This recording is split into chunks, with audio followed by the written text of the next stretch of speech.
the wind down of the travel impacts and that aspect there. We're going to hear some numbers today and see how we're doing. As I said, this week's an important one as we ease out of the period of time when we had a lot of people returning to Ontario, and I'll talk about that in a moment and how it's going to go. And then another aspect is later in the week, how well are our public health measures, our physical distancing doing.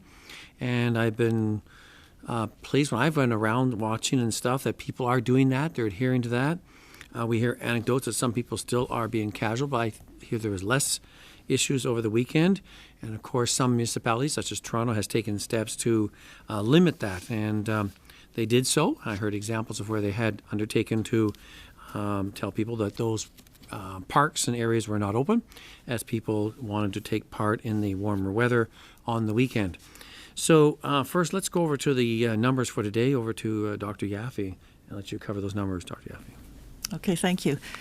So as of yesterday at 4 p.m., the numbers that have been input by the local health units into the Integrated Public Health Information System, we have a total of 4,347 confirmed cases of COVID-19 in Ontario, which represents an increase of 309 from the previous day.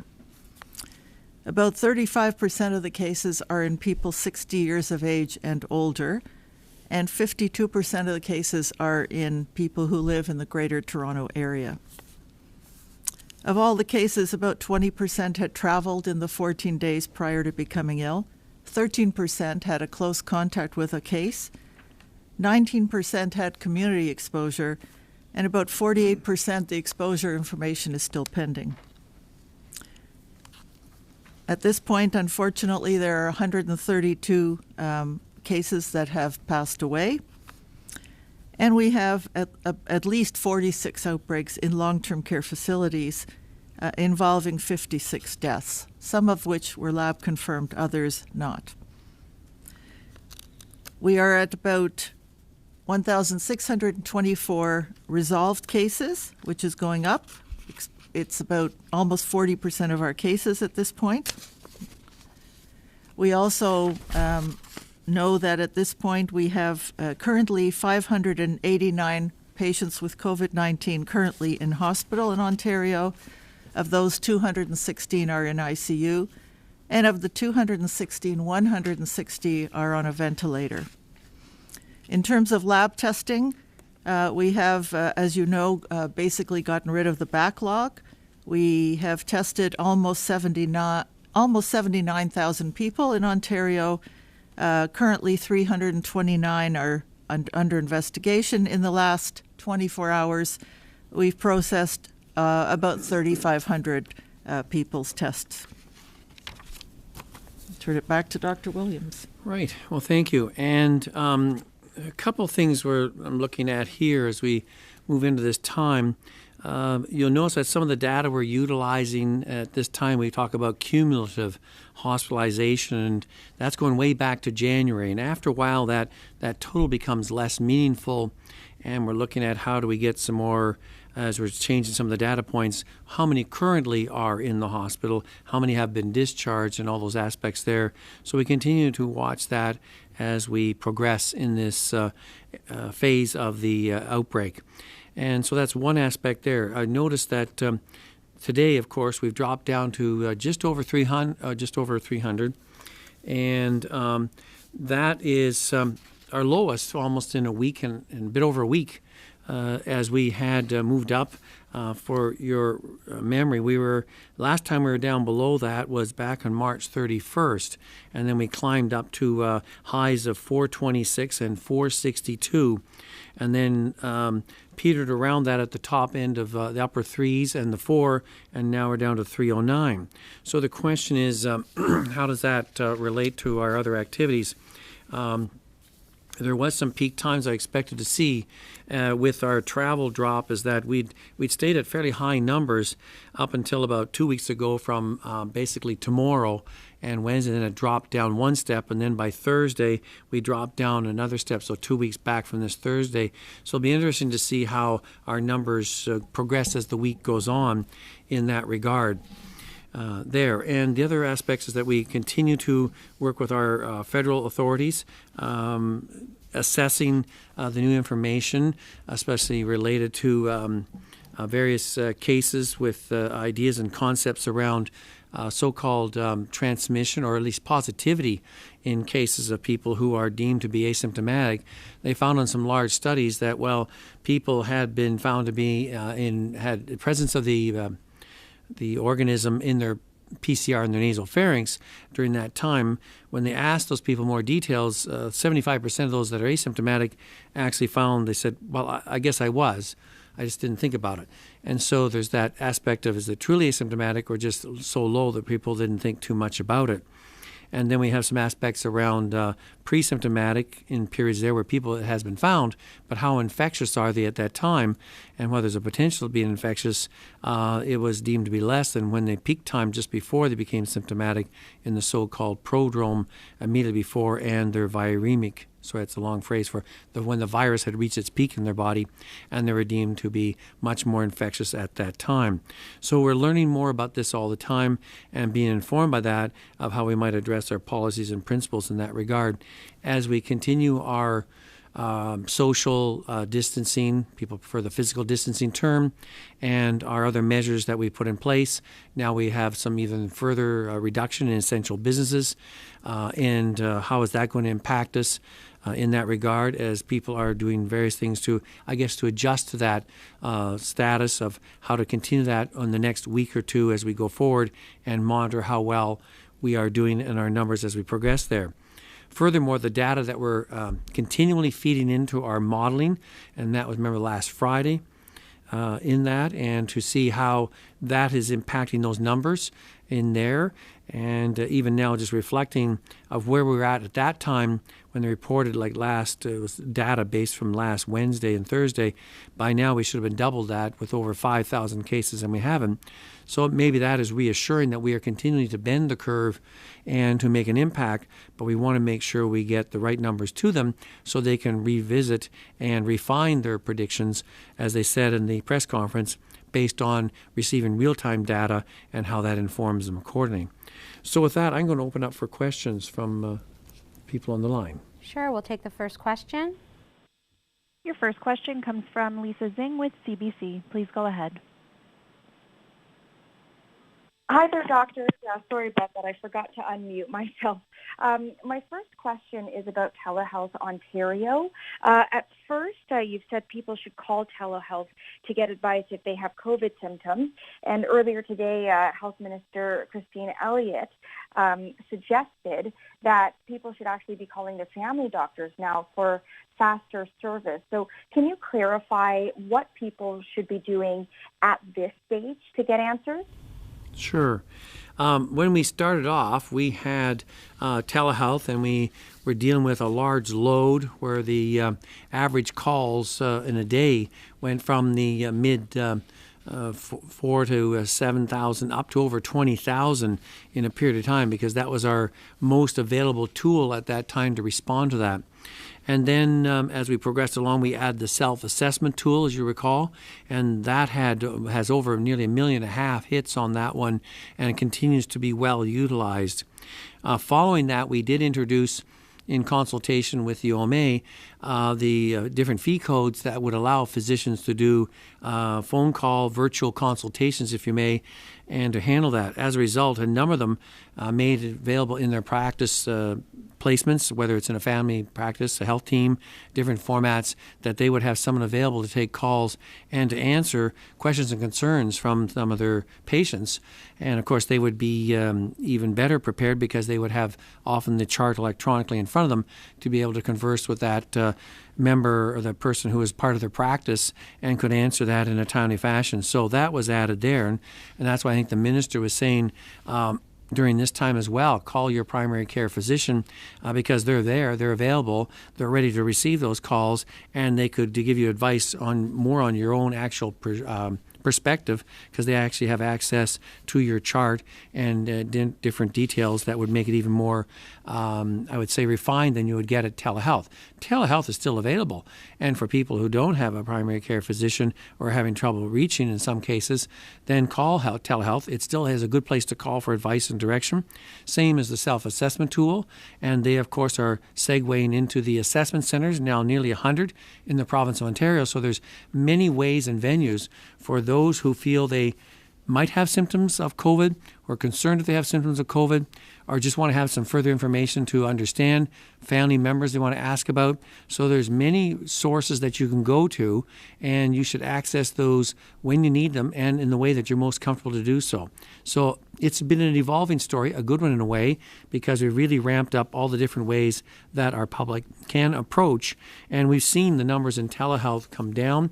The self-assessment hits come down. I'm not sure yet. We haven't got the metrics on the physician calls at this stage, but they have, of course, increased over the time when they come on board. So I think a lot of people have had a number of their questions answered, and we're hoping that they feel it is done in a timely way, in a way that answers their concerns and gives them advice and direction that's appropriate at all times and helps to segue them into further testing and care as necessary.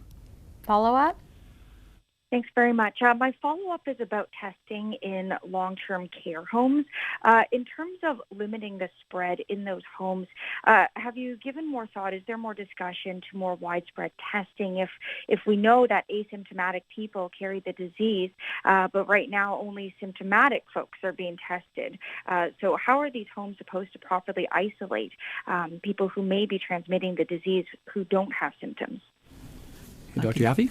Yeah, certainly that the long-term care population is a very vulnerable population, very high risk if the infection is introduced into the long-term care home. So, of course, the most important thing is to try and prevent it from coming in, which is the importance around not having visitors except in, important compassionate circumstances.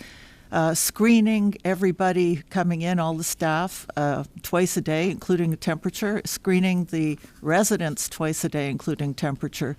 But you're right. Once we have any suspect, any suspicion of symptoms, the first thing is to test that person, isolate them, and test anyone else who's symptomatic. We are looking at the testing criteria. And one of the things that's happening right now is, in fact, there's a group of experts looking at, now that the testing capacity has gone up, we want to expand who's tested, but in a way that's controlled so we don't end up with a backlog. And this is one of the high priority populations. And consideration of potentially testing people who are close to the case, who are asymptomatic, people around them. People who work, the residents who share a room with them or share a dining space, or people who worked with them, the staff. So that is certainly one of the areas we're seriously looking at now. Next question. Your next question comes from Allison Jones with the Canadian Press. Please go ahead. Hi, Dr. Williams. You touched on this a bit already, but I'm hoping you can expand on it. You mentioned the number of new cases, just over 300. It also says on the website that it's about a 7.7% increase over yesterday, which is the lowest percentage I remember seeing in quite a while. Can we read anything into that, or is a one-day relatively low percentage just too little to read anything into? Well, yes, and we'd like to be optimistic and to see if this is a trend. As I was trying to give a sense there, the numbers over the last week, it rose up on the 31st. It stayed and plateaued around the middle of the week, around the mid and 400s and upper 300s in there. And we had 408 on Sunday and then 309 today, which are results from yesterday, by the way. So I'd like to be encouraged, but you're correct. One day is only one day, and there's lab test flow and different things that happen. So I would not be jumping to any conclusions at this stage because, as I said, in looking at the amount of travel people back in the 2-week period before, we didn't have a major drop that would affect it until maybe the next day or so.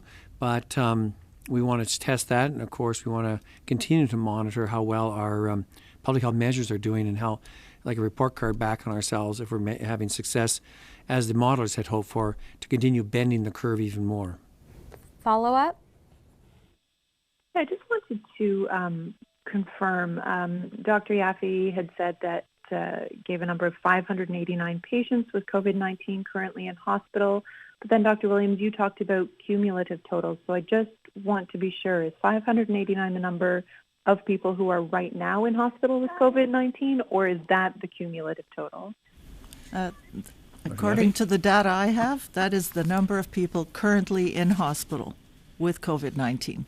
Now, keeping in mind that people probably will be in hospital for a period of time, so this isn't necessarily people, recently admitted. We don't have at this point yet, but we will, I guess, more of a daily number, hopefully.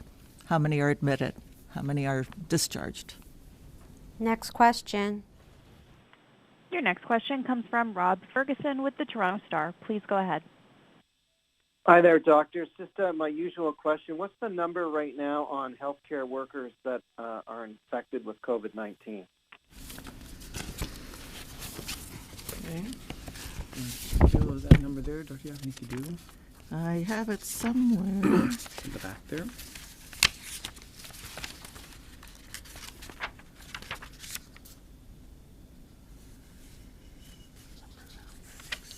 I know the last time I had it was around 239.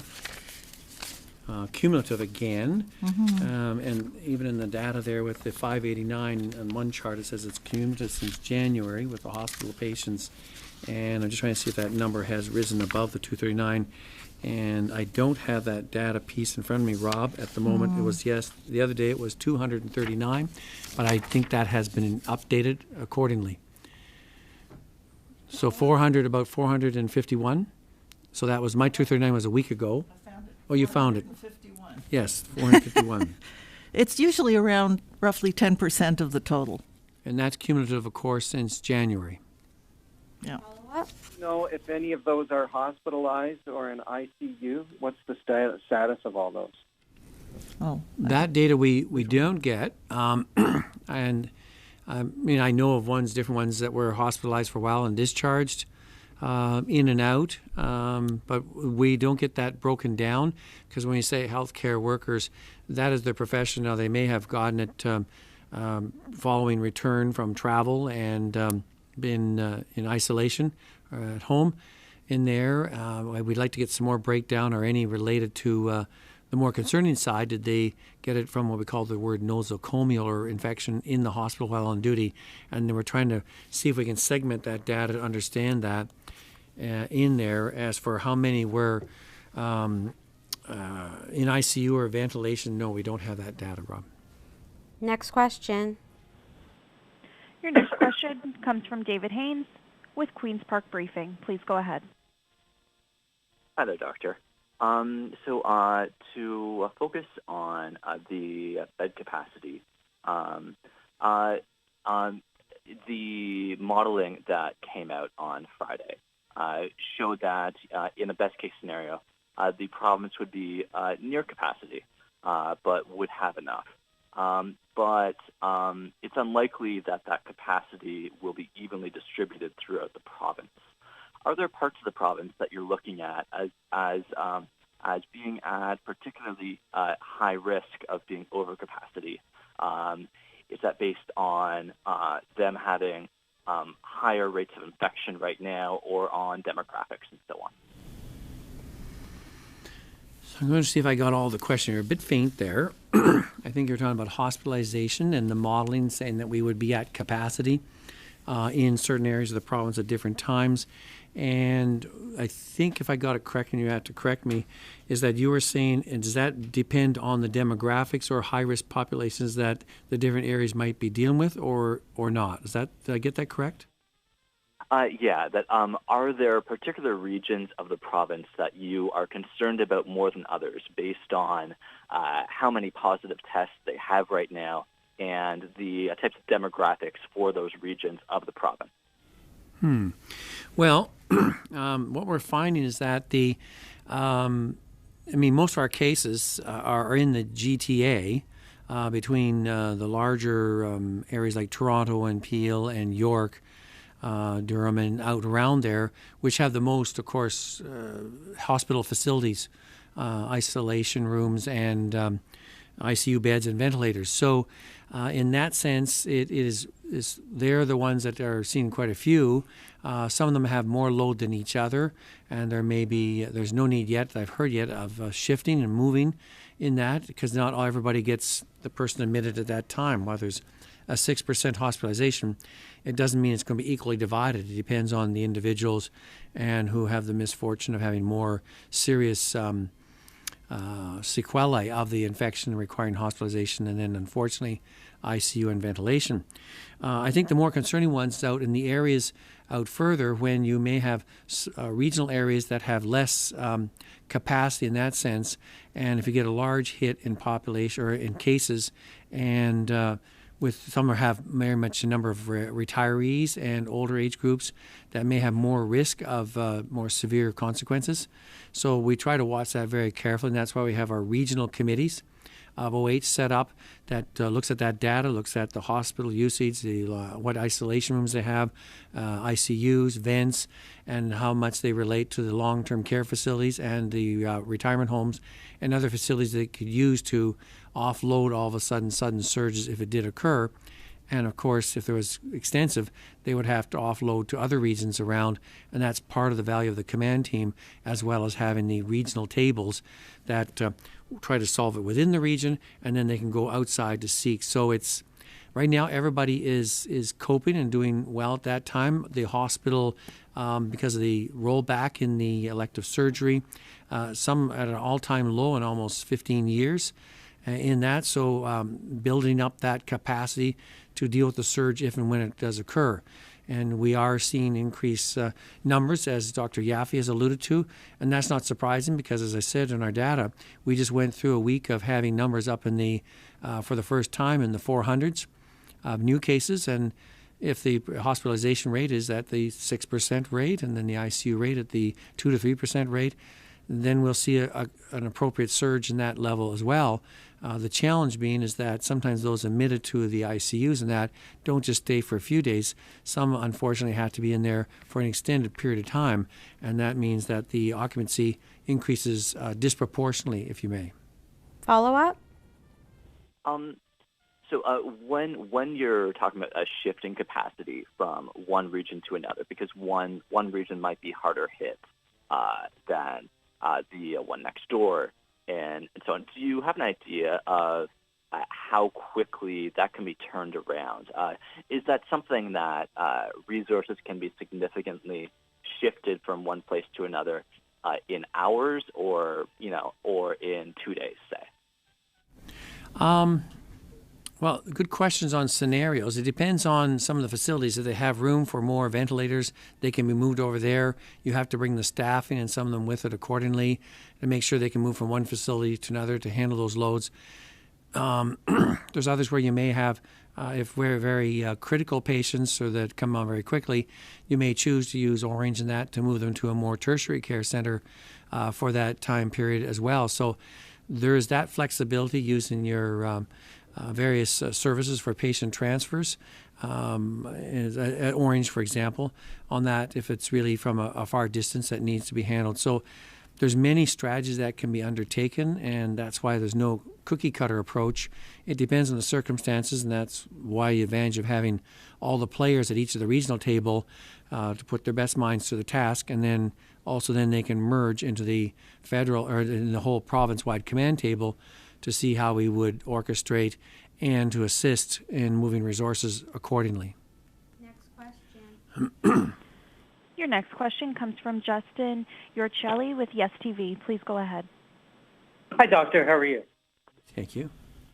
I have a question. So, do you think we've reached our peak in Ontario with the numbers today? Well, I guess we're all looking for that, aren't we? And I'd like to be able to say that with confidence. I said that we peaked earlier in the week in the upper 400s. We were still doing with lab backlog, new labs coming on board, testing capacity, and as Dr. Yaffe said, we've removed that backlog now, so we're getting much more real time, if you may. So some of that large amount may have been due to backlog numbers, so we may have been in more like the low 400s in there. And so as the other reporter had asked about, with this now dropping down to 309, we haven't been below 300 in over 7 days, 8 days. A bit early to make that conclusion now that we stabilize the testing. Now, the other thing is that as we do more tests, it'll change it again. So we have to make sure we don't mix that into it. If we do a lot more testing with, as Dr. Yaffe alluded, with our outbreaks in our long-term care facilities, and as our lab and surveillance group are looking at other strategies to utilize this capacity to give us even better data or wider data, of which the modelers are asking for. And so we're trying to deal with that and to keep meeting all the different priority groups. So I'm just trying to prepare you to say, well, I'm going to get some numbers coming back in the next 3 or 4 days. It may be merged in with a new enhanced wider testing, which is good. So we're going to have to be able to segment that. And to answer your question on the wider basis, have we plateaued, at least on the travel-related issues? Because as Dr. Yaffe had alluded to, the ones that are related to travel, that percentage continues to ease down from, it was in the mid-20s down to under 20%, heading down to even lower. So in the future, you'd have to say if the borders have closed and everything, there should be hardly anyone related to travel, but case contacts and others. So we're looking at that as well. So that's a long answer to say I'd like to think so, but let's stay tuned. Follow-up? My follow-up is, what do the numbers have to be for, the state of emergency to be lifted and for gyms and bars, schools and all that to reopen? That is a big part of what I've been trying to look at. Actually, when we start in this one, I want to be clear on what we do when we ramp up. Our public health measures working group or table, headed by the former medical officer of Health for Toronto, Dr. David McEwen, is looking at that issue as well, to say in the fact when you see the numbers are improving, because we would like to think about when you can start turning that dial back, as we've used that allegory. And we found out in the past, I said, if you just flip it back very fast, you often have to retrace your steps, and that would be most disappointing. So we want to know that when can we roll back some aspects to help people to adjust and to return to some other areas of especially necessary functionality without violating totally some of our distancing aspects. So we're having a group look at that right now, and so that if and when that time comes, we hope to be able to give some direction to the Minister of Health and to the Premier and Cabinet of when they might want to change and ease. As always, they're looking for recommendations from myself and from all the ones who would give advice on that regard. So we're looking at that very intensely right now. Okay, we're going to move on. This is going to be our last caller. Your next question comes from Kenyon Wallace with the Toronto Star. Please go ahead. Hi, doctors. Thanks so much for taking my call. I just have a question again about testing numbers, and that is we spoke last week about how we were going to have expanded capacity now in Ontario, and I assume that we do because we've been able to eliminate most of that backlog. So my question is, how come we don't have as many, if we have all this capacity, how come we don't have that many tests? How come we're not doing that many tests? Is it that they're just not coming in from hospitals and assessment centers? So, as I mentioned earlier, there is a group that's been struck of experts that's been meeting very intensively over the weekend and now in the next day or two to come up with priority groups for testing given the increased capacity. Because we didn't want to just say, go ahead and test everybody that you know, with symptoms or without symptoms for that matter, because we'd end up with a backlog immediately and back to square one. So once we get the strategies approved, then we will communicate out to the field. And for example, we know long-term care is a high priority, healthcare workers and so on. But we know we can expand. We just need to come up with the specific groups and how to do it, and that will be communicated out very quickly. But in the meantime, I would say the assessment centers are aware that there's increased capacity, and we are certainly saying, you know, if you're concerned about this person, please do test them. Follow-up? Yeah, if there's been any kind of thought on expanding, I know you mentioned this expert group is coming up with something. Do you know if there's been any talk about opening this to more like surveillance testing, where we test lots of people to get a sense of the disease's prevalence in the general population? Well, we already do sentinel testing of people who are seeing a family, sample of family doctors for influenza-like illness. We get them tested for COVID-19. And in fact, that's how we picked up some of the outbreaks in long-term care facilities through the sentinel testing. We also have a system called ACES, which looks at the trends in COVID, suspect COVID patients coming through emergency departments. So certainly that's part of what we're doing, and we are always looking at how we can do better on that as well. Unfortunately, that's all we have time for today. Thank you.